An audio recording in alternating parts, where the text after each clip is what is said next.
तुम्ही जी उमेदवारी अर्ज दाखल केला आहे पक्ष म्हणून, हा सर. कुठल्या म्हणजे विकासात्मक अजेंडा काय आहे तुमचा?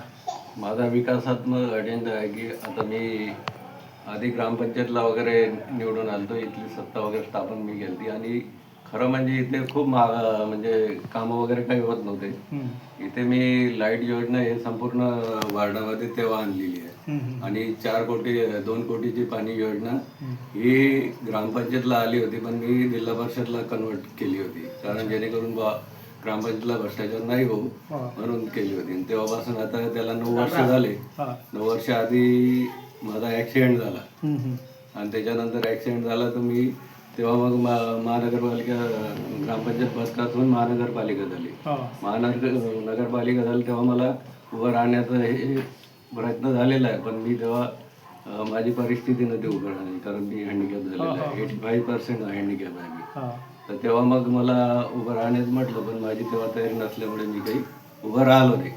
परंतु लोकांच्या काही पण समस्या असल्या ते माझ्याकडे यायचे, मी त्यांना मार्गदर्शन करायचो आणि योग्य मार्ग न्याय मिळवून द्यायचो.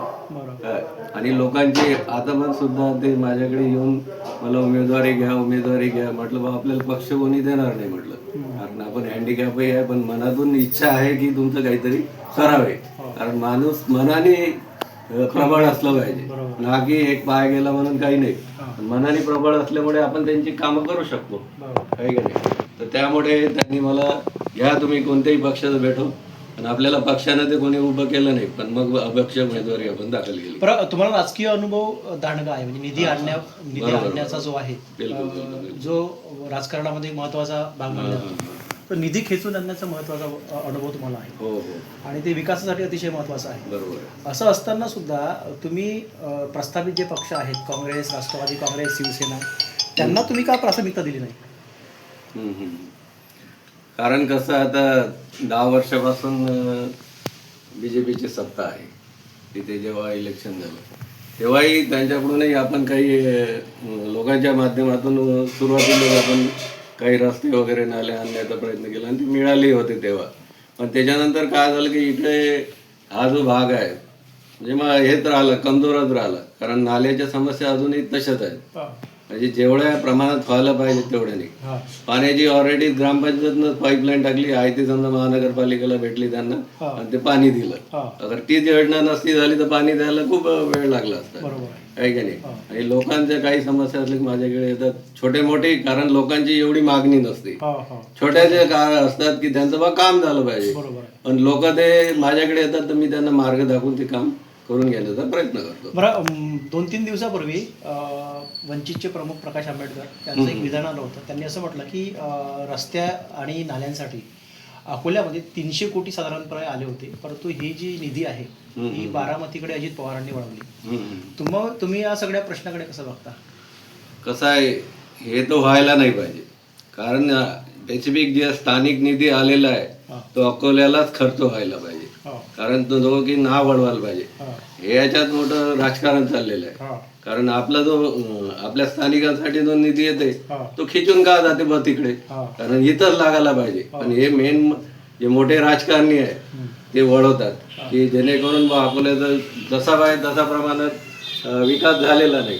कारण आता किती वर्षापासून महानगरपालिका आहे, पण साधे तुम्ही रस्ते पाहता अकोल्यातले काय उकडतात, काय होतात, म्हणजे काय करतात काय.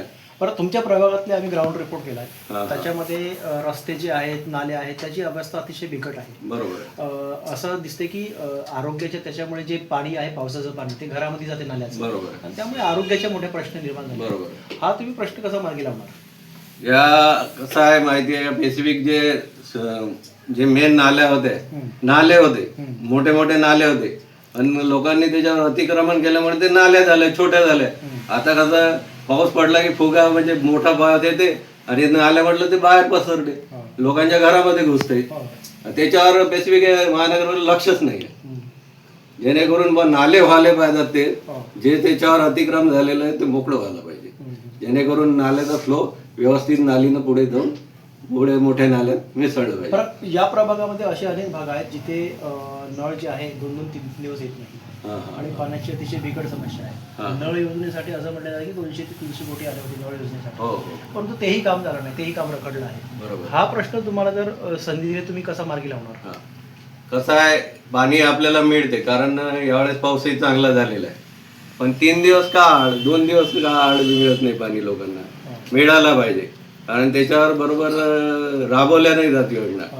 आणि राबवलं नाही आणि जिथे तिथे मोठे जे लाईन आहे पाईपलाईन फुटलेली असते, प्रवाह बाहेर जाते, त्याच्यात नालीतही पाणी मिक्स होते गंदगी आणि लोकांना दूषित पाणी येते. अजूनही साफ येत नाही, सुरुवातीला गढूळच पाणी येते, नंतर काही वेळाने ते थोडंसं यायला लागतं, त्यातही मिक्स राहते, भुरकट पाणी येते. तर त्यासाठी आपण चांगल्या पद्धतीने योजना राहावं जेणेकरून लोकांना वेळोवेळी पाणी मिळालं पाहिजे. बरं, केंद्राची एक योजना आहे हर घर नळ योजना, त्यामार्फत आरोचं पाणी जे आहे प्रत्येक प्रभागासाठी शहरासाठी देणं, हे मोदींची योजना आहे. बरोबर. तुमच्या प्रभागामध्ये ही योजना राबविण्यासाठी तुम्ही काय प्रयत्न करणार आहात? कसं आहे, जी अगर केंद्राची योजना असेल तर त्यासाठी आपण भांडून ते प्रकल्प राबवलं जेणेकरून प्रत्येक वार्डात शुद्ध पाणी प्रभागात मिळालं पाहिजे. कारण कसं आहे, शुद्ध मिळेल तर आरोग्य चांगलं राहील. लहान मुलं आहेत तर आरोग्य चांगलं, नाही तर मग दूषित पाणी पिलं त्यांना संडास, बाकी मलेरिया हे वेगवेगळे आजार उद्भवतात, त्याच्यामुळे त्यांची तब्येतही बिघडतात. ते योजनेसाठी आपण प्रयत्न करणार आहे. पण तुमच्या प्रभागामध्ये सिनियर सिटीजन्स आहेत, वृद्ध आहेत, महिला आहेत, त्यांच्यासाठी फिरायसाठी जॉगिंग ट्रॅक किंवा मॉर्निंग वॉकसाठी एखादी गार्डन जी आहे असायला पाहिजे. त्या दृष्टिकोनातून तुम्ही काय प्रयत्न करणार आहात? आता वृद्ध महिला वगैरे आहेत इकडून फिरायला जातात, पण त्यांना स्पेसिफिक कुठे फिरतात. आणि माझा असा विचार आहे की बाबा त्या महिलांसाठी आणि वृद्ध लोकांसाठी एक योगाचं केंद्र स्थापन, जेणेकरून प्रभागातल्या महिला मोठ्या हॉलमध्ये येतील आणि तिथे सकाळचा जो टायमिंग आहे योगाचं केंद्र स्थापन करण्याची इच्छा आहे माझं. बरं, युवक जे आहेत या प्रभागातले जे पोलीस भरती आहेत, MPSC UPSC करतात, त्यांच्यासाठी अभ्यासिका केंद्र जे आहेत ते असायला पाहिजे. हो, त्या दृष्टिकोनातून तुमचं काय नियोजन आहे? कसं आहे, आता मुलं शिक्षण घेतात, अभ्यासिका बाहेर लावतात तर त्यांना फी चार्ज करावं लागते. कारण जेणेकरून कसं गरीब मुलं जे आहेत ती एवढी फी चार्ज करू शकत नाही. तर आपला विचार आहे की बा त्यांना असं केंद्र अभ्यासिकाच तयार झाली पाहिजे, तिथं फ्रीमध्ये त्यांना ते अभ्यासिकाचं टायमिंग मिळालं पाहिजे आणि पुस्तकं अवेलेबल करून द्यायचं आहे त्यांना, की जेणेकरून त्यांचं जे MPSC UPSC आहे त्यांना बाहेर न जाता पैसे विकत घेऊन न करता फ्रीमध्ये आपल्याला मिळालं आहे, त्यासाठी आपण प्रयत्न करणार. या निमित्ताने तुमच्या प्रभागातल्या मतदारांना तुम्ही काय विनंती करणार?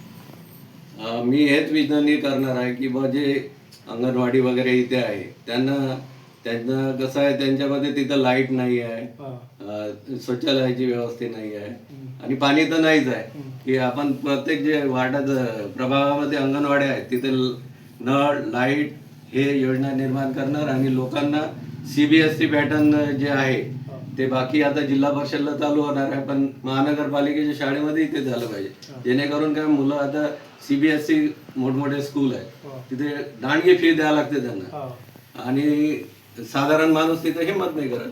म्हणजे आपण अगर इथं मोफतमध्ये केलं तर त्यांना ती योजना भेटू शकते.